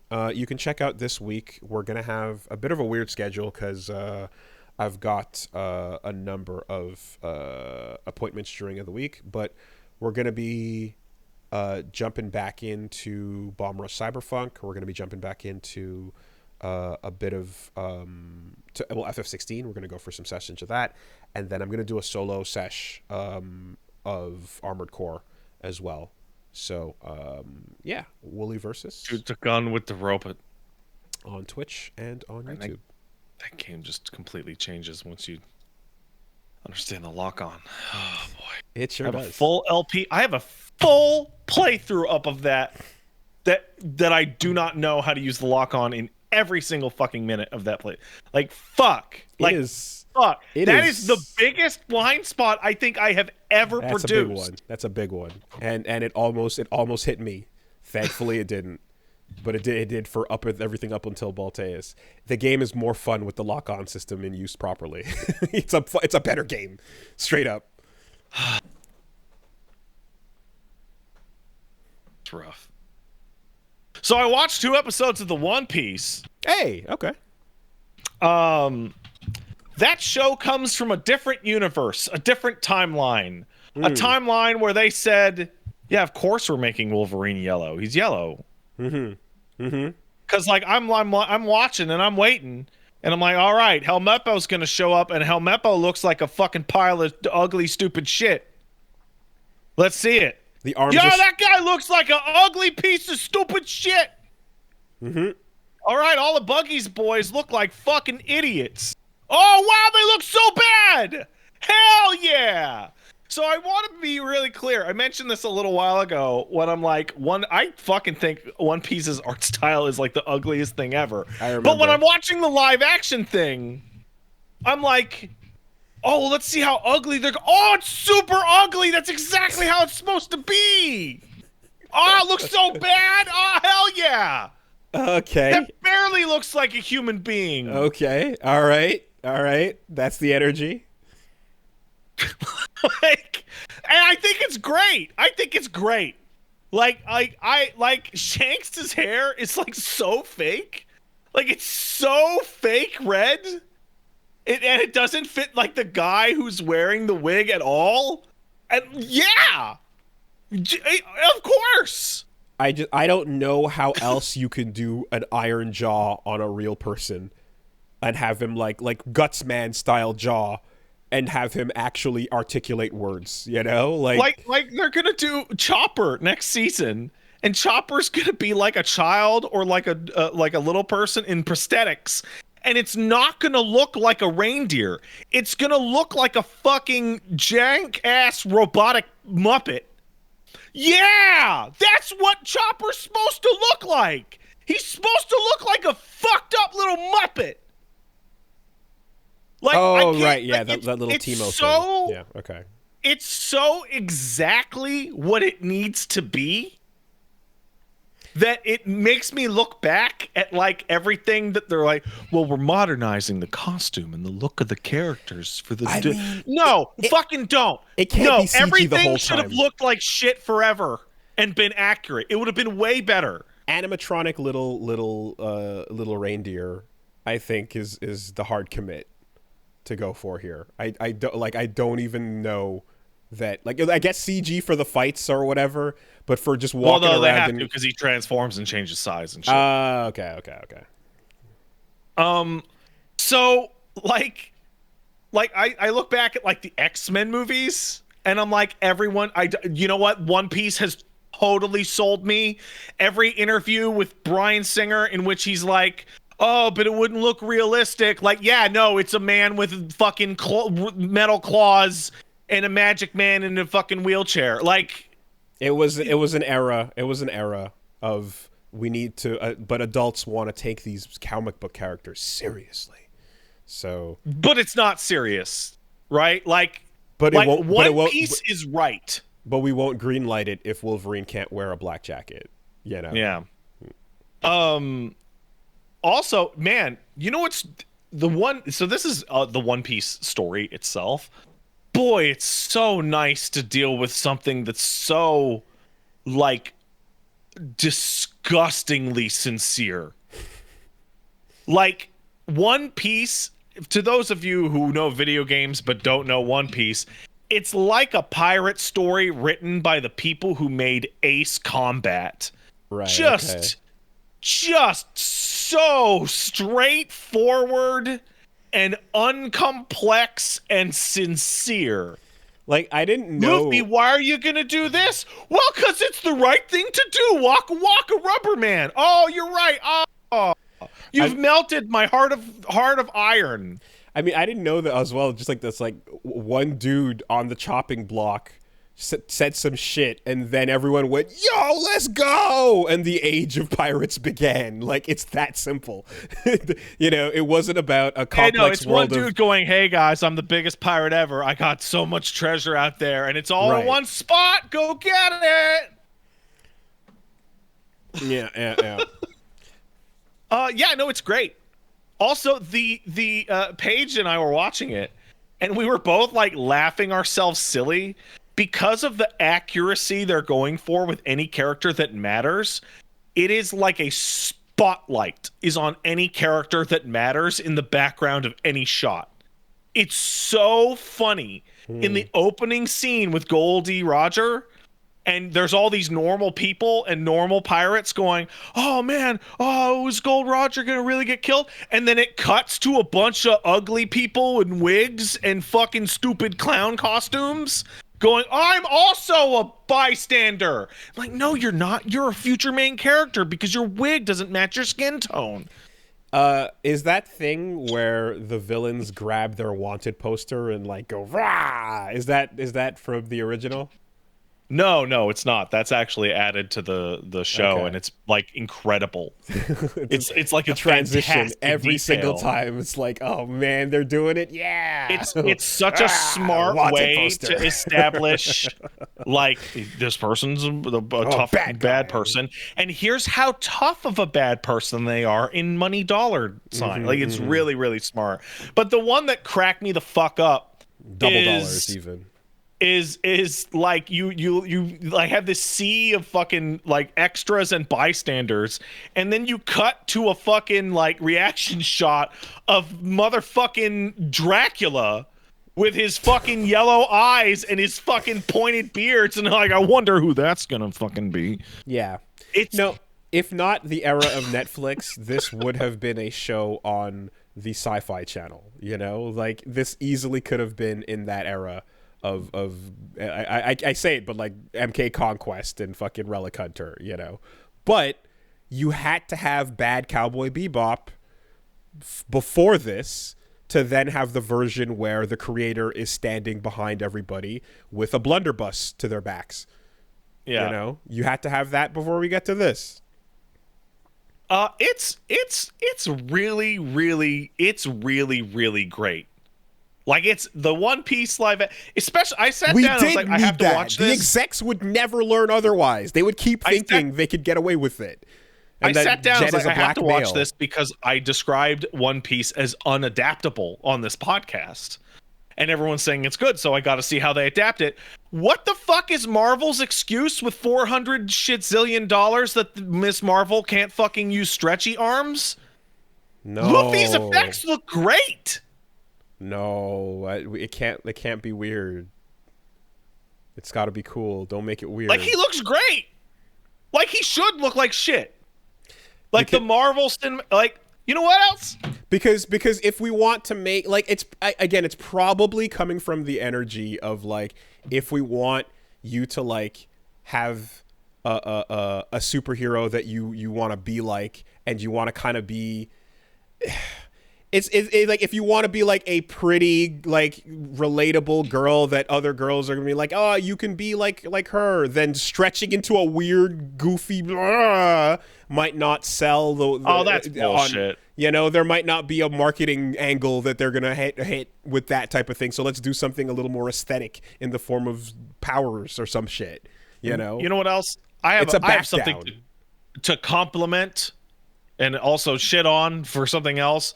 This is okay. This is only for people who watch a lot of media. So people who watch this podcast, I guess, because we all watch too much TV shows and anime. I've heard this complaint for years, and I agreed with it. But it wasn't until I watched the Netflix live action One Piece that I was so overwhelmed at just how bad the color grading is on every single MCU film. I don't know where they decided that everything has to be fucking mixed down to fucking grays and blues. But when I'm watching Luffy on the ocean in a little boat and it's this bright, bombastic, yellow, orange, backlit, color graded, nice thing, the Civil War airport is like the ugliest big event I've ever seen in a theater. Some of it is definitely like the residue of like leather X-Men, where Cap's outfit is not going to be bright blue. It's going to be, you know, military blue, and things like that. I will say that like there are some exceptions, like Love and Thunder, right? And and Ragnarok are like decidedly went for brighter colors, and to some degree Guardians I feel like as well, but those are the exceptions. Like Luffy is like, okay, the little tussle in the first episode in the Marine camp where it's like a little fort and they're all wearing just bright colors on a bright blue sky in the middle of the day, and they all look like stupid cartoons, and Axe Hand Morgan looks like a sideshow freak at the carnival. And I mean, I can see somebody going, well, that doesn't look like real life. Like, good, because it's not. It's I think stupid ass romantic pirate shit. I think it's not supposed to look like real life. I think DCU is an even starker contrast, if anything, right? Because those ones go for like high contrast blacks in every scene in all of the movies, across the board. But yeah, no, it is, and that does continue because, you know, it has something called joy in it. There's joy in it. The second episode is, where does it end again? Buggy. Okay. Yeah.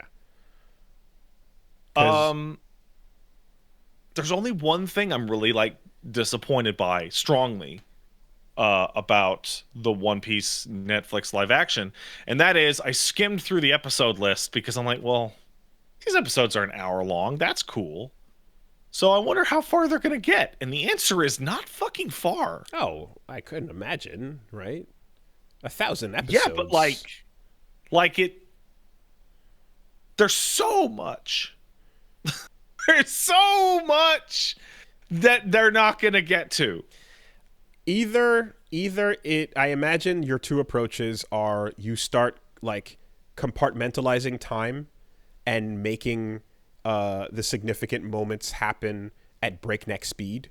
So like you get there's too much. Or you just forego it, you know, and you kind of be like, we'll summarize these arcs as best we can in 1 or 2 episodes tops. I didn't even get to laugh. I'm not even get to laugh at Captain Chaser. Sure. Someone will get that, and they're gonna think it's really funny. No. The question too is it's more like, what's the right approach? Because filming a million scenes just ain't gonna happen. Like season 10 is not gonna, you know, be the way they go about this. If you know that at maximum success they have like 5 or 6 seasons in the bank before this wraps up, right? What approach do you take to getting what matters in and then an ending? Do you just have multiple time jumps forward where a bunch of shit that you know off camera from the manga and anime happened, but we're moving to what matters? I would sit here and tell you that I can't think of anything of significance that they would cut. Okay.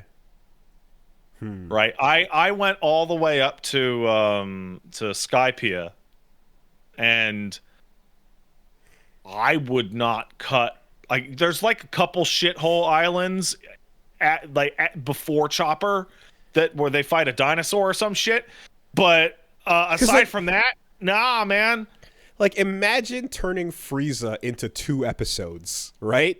Like, imagine you had to go half an episode for Namek, and then half an episode for the fucking perhaps Ginyu Force into Frieza, and then all his transformations to the end, with a stinger for future Trunks in the second episode, and you're out. Like, Yeah, but instead, like One Piece is like this situation where you're like, oh, season 6 of One Piece is coming out. What's it gonna be? Arabasta and Crocodile, and you're like, what else? And you're like, no, that's the whole season. okay, now It's gonna be Arabasta and Crocodile. now at some point they kind of zoom out on a map, and there's a bunch of named islands that I assume are content for the future. Yes, that's being correct, shown yes. to you, right? Yeah, it is. Yeah, Yeah, so I assume whatever you see on that map is to be expected. At the bare minimum, that's the promise they make, right? Maybe. like I had a really strange emotion where in the first episode Continue. they have a bunch of wanted posters, and on one of those wanted posters is a guy named Bellamy, and I went, oh man, are we gonna get to I'm like, no, my kid's gonna be in high school before I see live action Bellamy. Like, oh, weird. That's a weird emotion. Would you take a trade-off of not seeing another No, villain? Yeah, to see him sooner? Yeah, okay. no, I would not. Maybe some of the Baroque works losers, but There's one character that the only other thing I know about One Piece that I would like to see that looks cool is Ace Portgas, is it? yeah. Yeah, it looks cool. I'm like, oh, let me see what that guy looks like. How are you gonna?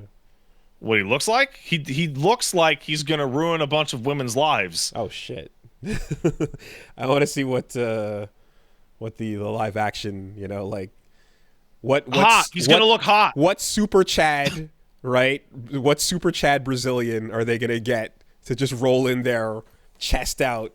He never wears a shirt. He's not allowed. And just I want to see how that's gonna look. That should be cool. It's gonna look wet. It's gonna be always sweaty. Like the man's gonna have a permanent sheen.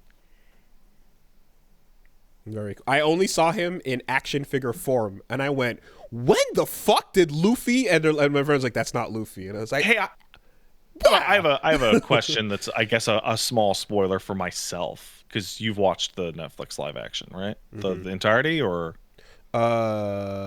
yes." so with my Wait. Did I finish it?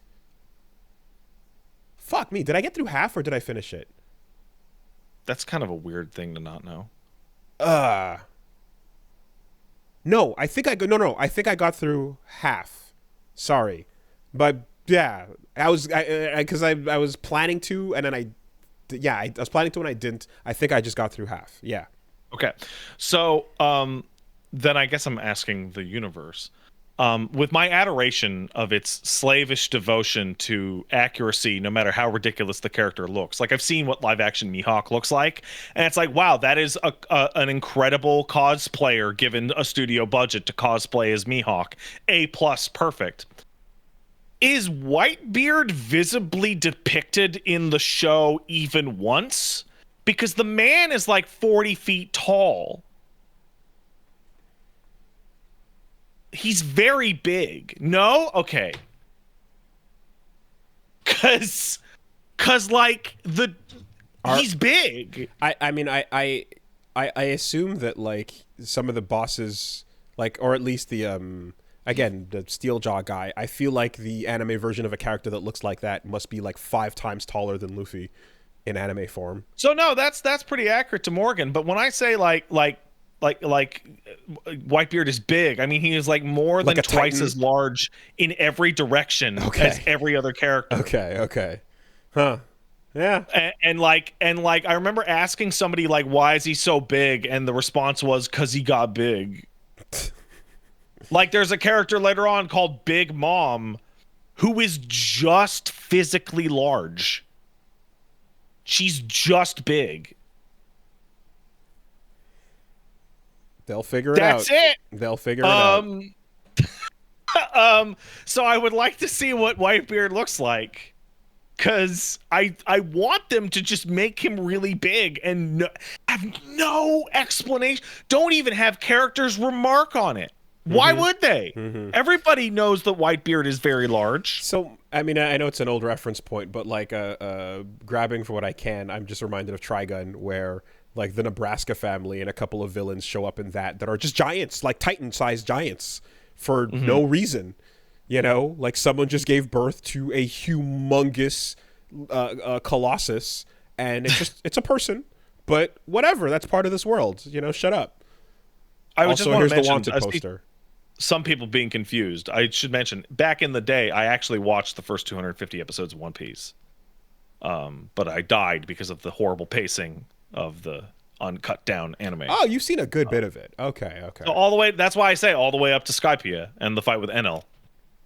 And then I was like, you know what, I'm done for now. And then for now turned into multiple years. Okay. Cool. Let's see what else.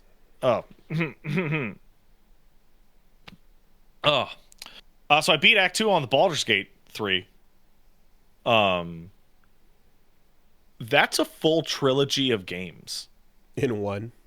That is a fully self-contained set of 3 games back to back to back.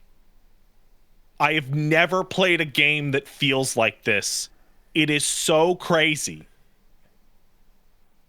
It is so nuts how it is 3 games in a row.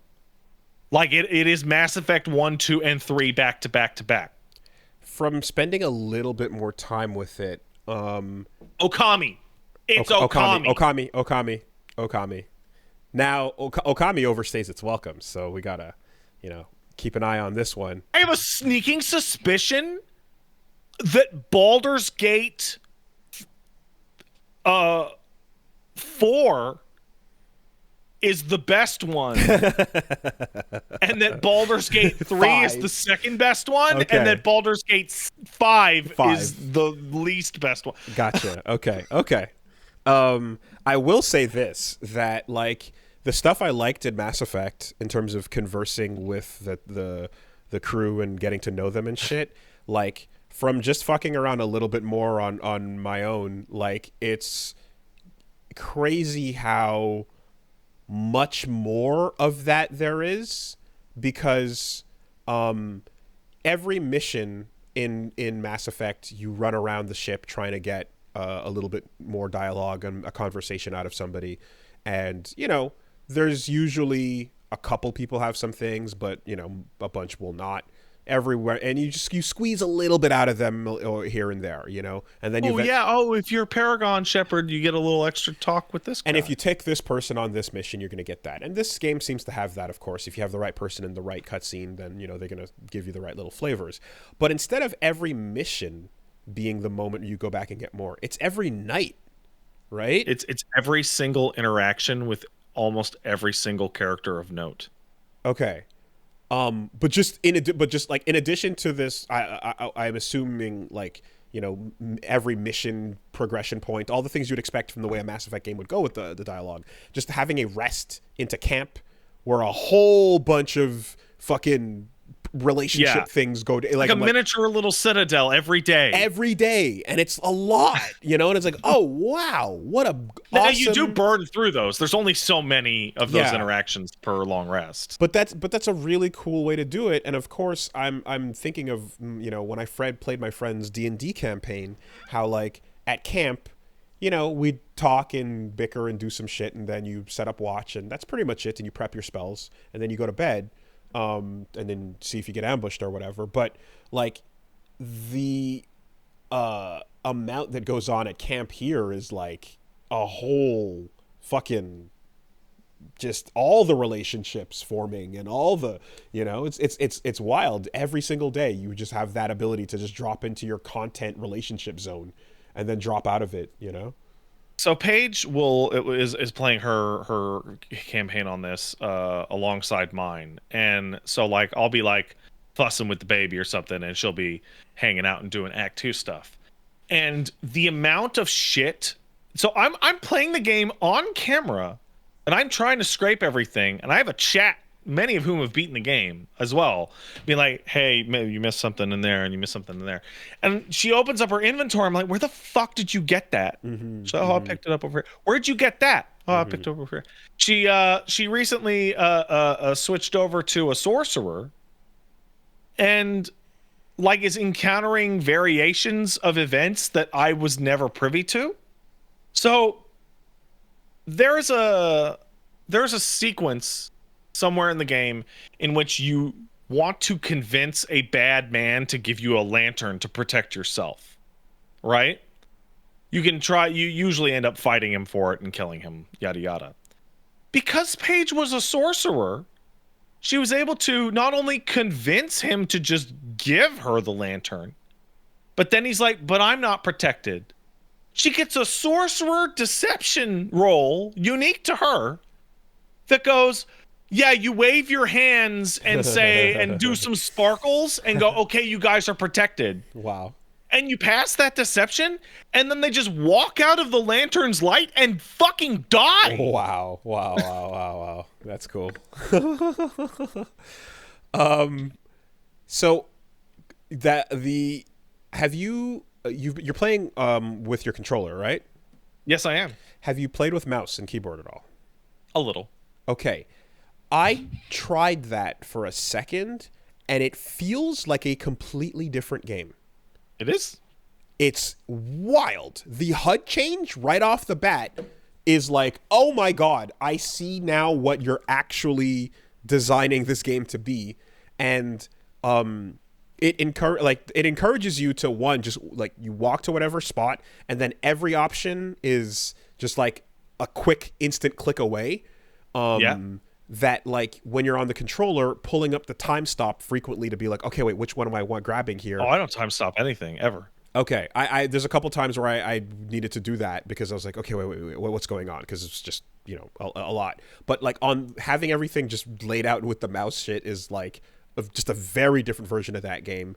Pulling up an item quickly, trading something, or dropping something here, giving something else to somebody, sending it to the right place or wrong place is just a, you know, it goes way faster. And you can see it was designed to have a bunch of windows floating around, and then closed quickly. But something else that's interesting is, and maybe I'm missing a keyboard button somewhere or something, but with just at least the mouse and moving around and stuff, it feels like on gamepad you're encouraged to search more thoroughly because of that orb of like what's around you, whereas on a mouse you're gonna have to like manually go through every cupboard and everything in a way that is much more tedious, to the point where you're like, you might not look through everything, you know. So they both have their pluses and minuses. It was very obviously designed for mouse and keyboard. However, it's really strange that the WASD doesn't move your character at all. And just, I think that the scroll look and stuff like that isn't as good as it could be. So I just want to Okay, sorry. I just want to catch everybody in the chat that's saying press the Alt button. The Alt button highlights all the objects for selecting. This is what I was about to say. But it's not the same as the orb. Yeah.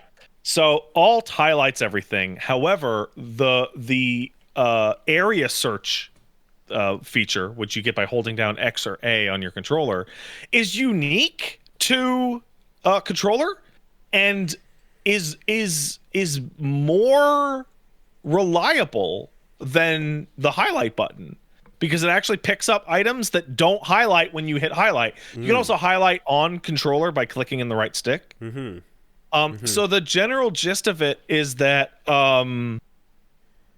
moving your character feels a lot better on controller because you're controlling a character. Yeah.